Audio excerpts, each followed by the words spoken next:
kesempatan kali ini kita akan membahas mengenai pasar modal syariah. Yang mana kita ketahui bersama bahwa pasar modal ini merupakan tempat di mana kita bisa memperjualbelikan surat-surat berharga kita seperti obligasi, saham, dan juga instrumen keuangan lainnya. Nah, pada kesempatan kali ini kita akan membahas mengenai bandarmologi dan juga analisa teknikal. Baik, pada siang hari ini sudah ada dua pemateri bersama kita, ada Mbak Miftah dan juga ada Mas Fikri. Gimana kabarnya Mbak Miftah? Alhamdulillah sehat Mbak, ya seperti yang kita lihat bersama. Mas Fikri gimana Mas kabarnya? Alhamdulillah. Nah, jadi begini Mas dan Mbak, hari ini kita akan membahas mengenai yang namanya bandarmologi dan juga analisa teknikal. Mungkin untuk yang pertama saya akan bertanya mengenai bandarmologi. Nah, kalau menurut Anda bandarmologi itu seperti apa sih Mbak? Terima kasih Mbak atas pertanyaannya. Nah, kalau kita sebagai orang awam memandang bandarmologi ini sebagai ilmu ya untuk mempelajari perilaku pasar di pasar modal syariah, khususnya mungkin di saham yang biasa kita kenal. Nah, siapa saja sih yang bisa kita katakan bandar? Nah, bandar ini kalau kita bilang orang yang punya big money atau orang yang punya uang banyak lah. Ya mungkin seperti saya ya, Pak, yang punya 2 M. Makasih. Nah, sehingga kalau mereka mempunyai uang banyak, mereka itu bisa mempengaruhi pergerakan harga pasar dengan signifikan. Misalnya kalau kita mempunyai uang di atas ya mungkin 2 miliar ya seperti tadi, terus kita membeli suatu emiten, kita katakan aja emiten Unilever atau UNVR. Nah, dengan kita melakukan aksi beli tersebut, kita tuh udah bisa mempengaruhi pergerakan harga pada saat itu juga, pada hari itu juga. Nah, sebenarnya di dalam bandar ini juga ada yang namanya hukum permintaan dan penawaran. Nah, seperti yang saya bilang tadi, ada seseorang yang mempunyai uang banyak membeli sebuah saham di Unilever. Terus harga saham tersebut naik. Nah, itu tadi hukum permintaan dan penawaran. Jika orang yang membeli pada hari itu banyak dibandingkan orang yang menjual saham tersebut, maka harga saham tersebut akan naik. Nah, jika orang yang menjual saham tersebut lebih banyak, maka harga saham tersebut pada hari itu akan turun. Semakin tinggi permintaan, maka semakin tinggi juga harga suatu barang. Jika semakin rendah suatu permintaan, maka semakin rendah juga harga suatu barang. Begitu, Pak. Oke, baik, terima kasih Mbak Miftah atas penjelasannya. Berarti bandarmologi ini berhubungan juga dengan hukum penawaran dan permintaan ya? Iya, benar. Oke. Jadi sebenarnya siapa saja sih Mbak yang termasuk ke dalam bandar ini? Kalau kita bilang secara praktiknya ya di pasar modal khususnya di saham, biasanya yang dikategorikan sebagai bandar itu entah sekuritas ataupun individu. Sebenarnya kita semua tuh bisa menjadi bandar. Kalau itu tadi, kalau kita mempunyai big money atau uang itu. Lalu Mbak, apakah setiap sekuritas itu memang mempunyai bandar tersendiri atau seperti apa Mbak? Nah, karena mungkin mengenai topik itu sepertinya informasi internal ya dari sekuritas. Nah, tapi kita bisa mengetahui pergerakan sekuritas tersebut dari kode-kode broker. Nah, jadi di dalam suatu aplikasi mungkin ya Mbak, kita bilang lah mungkin seperti Maybank ataupun Coins, Kisi gitu. Nah, mereka ada menampilkan layanan mengenai informasi kode broker. Nah, di situ kita bisa melacak bagaimana pergerakan setiap broker-broker ini pada suatu saham. Apakah mereka pada hari ini melakukan akumulasi atau aksi beli, ataupun mereka melakukan aksi distribusi atau aksi jual. Oke, baik, terima kasih Mbak Miftah atas penjelasannya. Nah, jadi di sini kita sudah mendengar penjelasan Mbak Miftah mengenai apa itu bandarmologi dan juga bagaimana hukum penawaran dan permintaan mempengaruhi harga saham. Selanjutnya kita akan beralih kepada pemateri selanjutnya, ada Mas Fikri. Nah, di sini kita akan membahas mengenai analisa teknikal, Mas. Nah, kalau menurut Mas Fikri sendiri, analisa teknikal itu apa sih, Mas? Ya, baik. Jadi untuk analisa teknikal sendiri itu dia adalah sebuah analisa yang mana kita bisa melihat kinerja dari suatu perusahaan, pergerakan naik atau turunnya saham itu melalui dari chartnya. Jadi kita bisa melihat nih dengan historical pada tahun sebelumnya maupun bulan sebelumnya, itu kita bisa tahu ketika mereka mengalami turun itu kapan, ketika mereka mengalami naik itu kapan. Kita bisa tahu nih apa alasan mereka bisa menjadi di harga sekarang. Mungkinkah ada terkait sentimennya atau mungkin dari perusahaan tersebut melakukan issue atau segala macam lah dari perusahaan tersebut. Nah, mungkin pun juga ada nanti dari sentimen global yang mempengaruhi harga pasar tersebut, itu juga bisa mempengaruhi dari analisa teknikal. Oke, baik, terima kasih atas penjelasannya. Nah, tadi kan ada Mas Jikri ada menyinggung mengenai sentimen. Nah, sebenarnya apa sih sentimen pasar ini? Baik, kalau untuk sentimen pasar itu sebenarnya itu sebuah sikap. Jadi sikap seorang investor atau pelaku pasar modal tersebut dalam menerima informasi terkait kondisi ekonomi yang ada di Indonesia maupun di ekonomi global. Contohnya seperti terjadinya peningkatan suku bunga.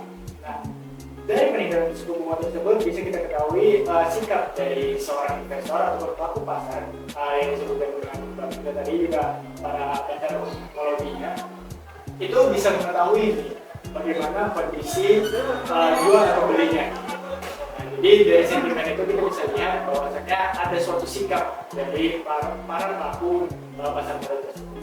Oke, baik, terima kasih untuk di atas penjelasannya. Kemudian nih Mas Jikri, saya pernah dengar bahwa di saham itu ada yang namanya analisa teknikal dan juga analisa fundamental. Nah, lalu apa yang membedakan kedua analisa ini? Ya. Kedua analisa ini sebenarnya saling berkaitan ya gitu.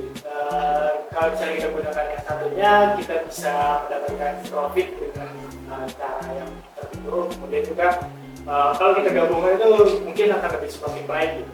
Jadi kalau perbedaannya sendiri itu ada pada sistematis dari analisisnya gitu. Nah, kalau misalnya kita lihat dari analisa fundamental itu kita bisa membaca laporan keuangan dari perusahaan tersebut. Kita bisa menghitung itu seberapa tinggi return on investment mereka selama setahun misalnya atau selama periode berjalan. Kemudian juga kita bisa melihat dari mana mereka bisa mendapatkan keuntungan ataupun kita bisa juga melihat cash flow dari perusahaan tersebut. Nah, hal ini yang sering dibahas di dalam seputar analisis fundamental. Nah, kalau misalnya kita bahas lagi ke analisa teknikal tadi, nah analisa teknikal ini itu lebih kepada momentum kapan kita beli, kapan kita jual. Nah, ada istilah pembelajaran di dalam analisa teknikal itu yang namanya support dan resistance. Di mana support adalah ambang batas bawah dan resistance adalah ambang batas atas. Nah, di saat chart ataupun grafik tadi menyentuh di ambang batas bawah, nah disitulah kesempatan para investor itu untuk melakukan beli. Nah, apabila sudah menyentuh resisten tadi, maka disitulah kesempatan para investor untuk menjual. Nah, hal ini itu perlu pembelajaran lebih lanjut mengenai analisa teknikal dan fundamental. Oke, baik, terima kasih Mas Jikri atas penjelasannya yang sudah cukup panjang.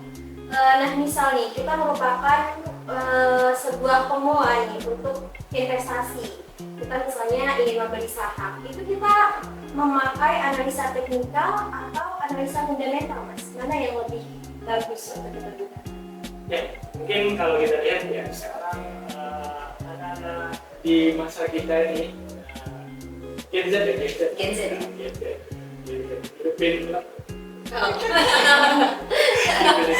Oke, mungkin kalau di masa kita ini lebih banyak mereka lebih senang belajar terkait teknikal. Mungkin karena grafik dan charts itu tadi itu terlihat keren di mata mereka gitu. Jadi sebenarnya kalau untuk kita pun mempelajari fundamental itu juga bagus, mempelajari teknikal itu bagus, dan kalau misalnya kita mempelajari keduanya itu lebih bagus lagi gitu kan.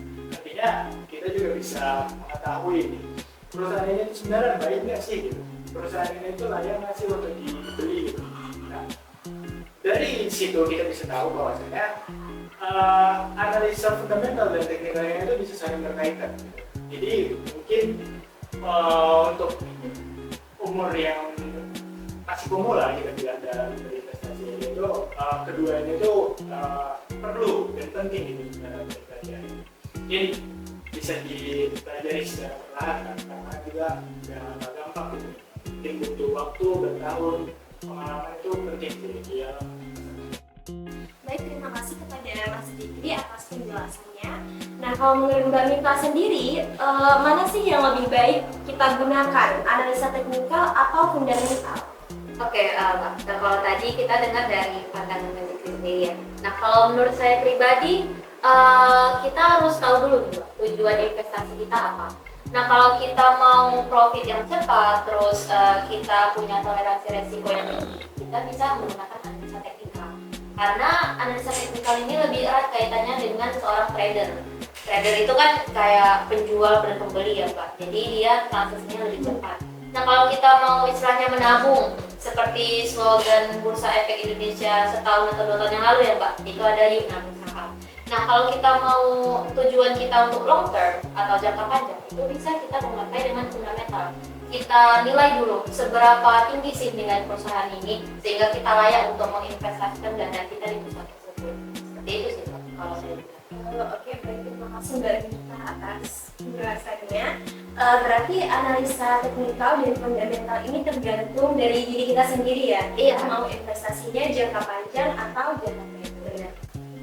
Baik, terima kasih kepada para pemateri kita hari ini yang sudah menjelaskan panjang lebar mengenai bandarmologi dan juga analisa teknikal. Karena sesi diskusi kita sudah berakhir, mungkin ada saran nih dari Mbak Mita ataupun Mas Zikri untuk pemula yang ingin mulai investasi. Mungkin dari Mas Zikri duluan. Oke, jadi mungkin untuk teman-teman yang masih mau memulai investasi di pasar modal, silahkan dipelajari terkait apapun itu di dunia pasar modal ini. Banyak produk-produk pasar modal ini yang bisa kita gunakan, tidak mesti dengan pembelajaran yang lebih tinggi, dan semua dari reksadana. Terus juga nanti bisa meningkat ketika kita sudah semakin banyak gitu mempelajari terkait dunia pasar modal. Jangan takut untuk mulai investasi karena pasti ada keuntungan di dalamnya. Mungkin selanjutnya dari Mbak Mita. Oke, mungkin kalau saya ingin memberi saran sedikit ya untuk teman-teman pemula. Nah, untuk sekarang, untuk teman-teman lebih baik investasi leher ke atas. Perbanyak ilmunya, perbanyak belajarnya. Jika sudah banyak ilmunya, pasti secara praktek akan lebih mudah lagi. Jangan menunda-nunda untuk berinvestasi karena kalau bukan sekarang kapan lagi. Baik, terima kasih kepada dua pemateri kita yang sudah meluangkan waktunya pada siang hari ini. Mungkin cukup sekian sesi diskusi dari kami. Saya akhiri dengan wassalamualaikum warahmatullahi wabarakatuh.